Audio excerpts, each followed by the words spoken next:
Willkommen in der Kidsbox. Ich zeige euch heute, wie ihr Straßenmalkreide selber machen könnt.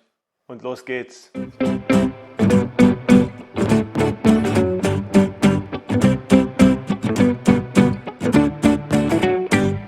Dafür braucht ihr Einwegbecher.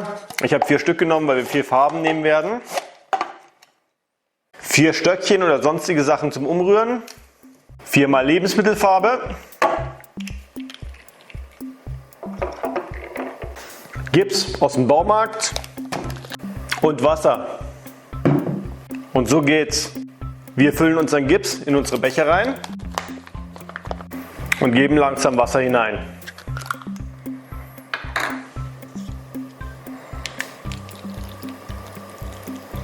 Nun geben wir die beliebige Lebensmittelfarbe in das Wasser hinein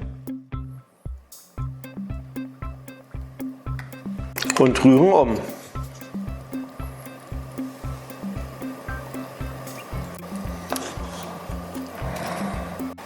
Nach einer Zeit, wenn ihr es richtig umgerührt habt, lasst ihr das Ganze noch aushärten und dann könnt ihr irgendwann